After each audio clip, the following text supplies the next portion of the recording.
What guides you as a leader when you are faced with a moral dilemma? In this episode, I'm going to call out some of the dilemmas we are faced with as leaders and some perspectives you can take to help you through them. Hello, I'm Jodi Flynn, and welcome to the Women Taking the Lead podcast. I'm an executive leadership coach, author, speaker, workshop facilitator, and I have the joy to work with women leaders who want to hone the skills that will allow them to thrive in senior leadership. I know I've met a woman I would love to work with when we start having a few laughs about our tendencies toward perfectionism and people-pleasing. I had been living in Maine for the past 18 years, but I'm currently in Massachusetts, staying with family, while I prepare to make my final move to Virginia. It's less than 2 weeks away now. Thanks to the beauty of technology, I've been able to continue to work with women all over the world, even in the midst of so much movement and transition. I do individual coaching as well as workshops and team retreats, and I am the current president of the board for the Maine Women's Conference. I spend the free time I have catching up with friends and family, coordinating my move to Virginia, and finding calm by watching the Great British Baking Show.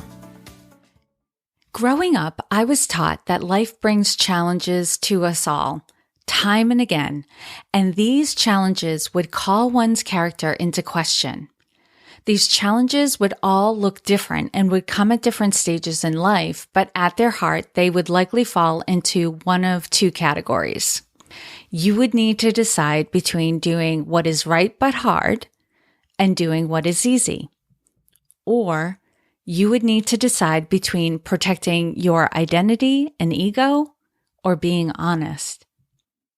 What I found is right when I think I've mastered my integrity and ability to always do the right thing, another situation comes along, again, same dilemma, new clothing, that gives me pause and I have to decide what to do.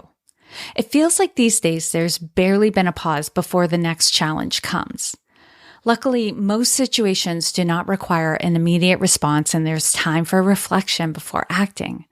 But sometimes that reflection has led to inaction or staying quiet, and I'm not sure that was always the right thing to do either. In other cases, I didn't take the time to reflect and started talking when I should have been reflecting. Dilemmas you may be faced with as a leader could be how to handle the situation when you've made a mistake.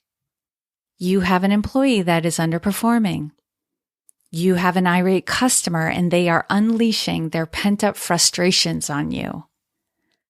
Someone makes a racist or misogynistic joke in a work setting. Someone makes a racist or misogynistic joke in a personal setting.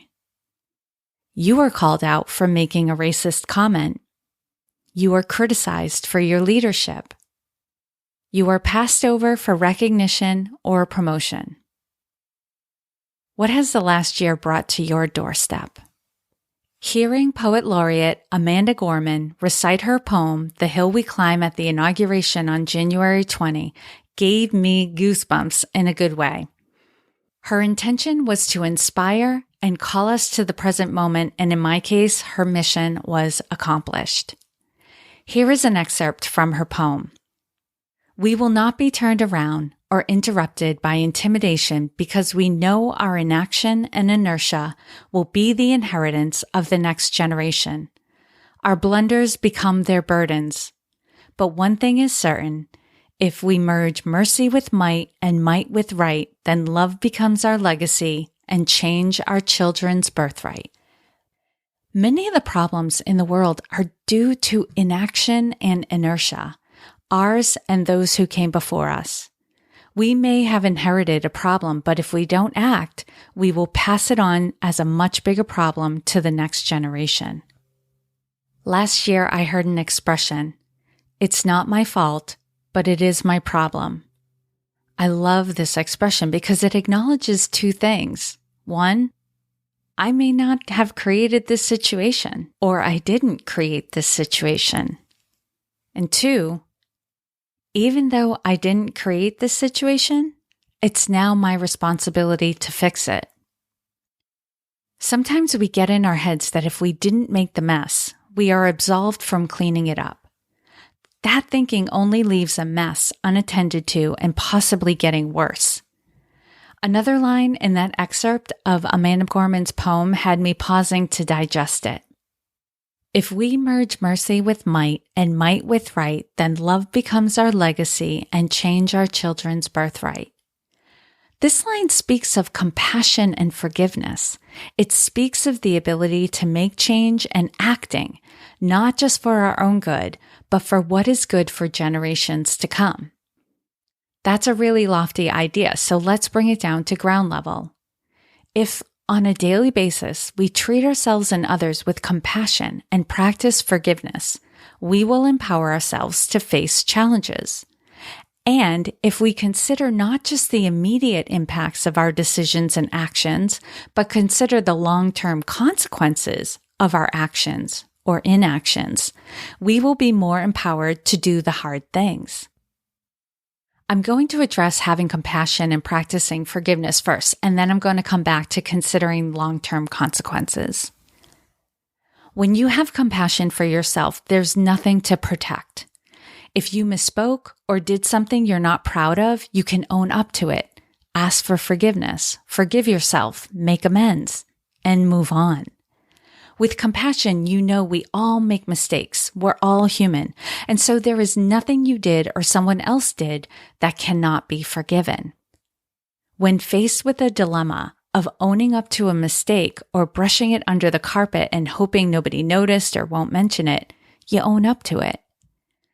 I have been eating humble pie a lot lately, and I tell you, it's freeing. It's freeing to just admit I made a mistake, to admit I wish I had acted differently, to ask for forgiveness. It smooths over rough situations much more quickly than pretending it didn't happen or denying it had an impact. And forgiving others does more for you than it does for the other person. I could do a whole episode series on forgiveness, but for the focus of this episode, I'll just say a couple of things. Forgiving someone does not mean you can't hold them accountable to their actions. If the situation warrants it, you have a conversation about what happened. They may also need to make amends or clean up any damage that was done. However, by forgiving someone, you let go of resentment or the need to punish someone. Again, there are natural consequences that person may need to deal with, but punishment is above and beyond natural consequences. And by forgiving and letting go of resentment, you free yourself up to move on. You are no longer mentally or emotionally attached to what happened. You are free of it and ready to face new challenges, free of the past, fully in the present. Now, here we come back to considering the long-term consequences of our actions or inactions. When faced with a moral dilemma, you want to consider the immediate impacts of your decision, but you also want to consider what the ripple effect will be if you take this action or do not take this action. This long view puts things in a whole new light and can make it easier for you to act for your highest good and the greater good of others. Practicing a pause before reacting will give you some time to calm down and consider what the consequences, immediate and long-term, will be before you knee-jerk react. One thing we can do to prevent knee-jerk reactions is to do regular maintenance on the things we are tolerating. What we tolerate takes energy to keep under the surface. When we are tolerating things, we like to pretend that they don't really bother us, but they do, and it takes energy to keep up the charade. The more we tolerate, the more energy the charade takes. This may surprise you, but you can easily be tolerating hundreds of things in your life. If you would like to find calm, ease, and enjoyment in your day while preventing any knee-jerk stress reactions, go to womentakingthelead.com/tolerations to find out more. This product is only $19, but the people who've completed it have described it as life-changing. This can make the difference between calmly facing a dilemma or going into the situation already feeling tension and drained of energy. I'll leave you with the last line of Amanda Gorman's poem. The new dawn blooms as we free it. for there is always light, if only we're brave enough to see it, if only we're brave enough to be it. As always, I hope this was of value to you, and here's to your success. Thank you all for joining me on Women Taking the Lead. And to strengthen you on your own leadership journey, I'd like to send you off with a quote from Marianne Williamson, so here goes. Our deepest fear is not that we are inadequate. Our deepest fear is that we are powerful beyond measure. It is our light, not our darkness, that most frightens us. We ask ourselves, who am I to be brilliant, gorgeous, talented, fabulous? Actually, who are you not to be?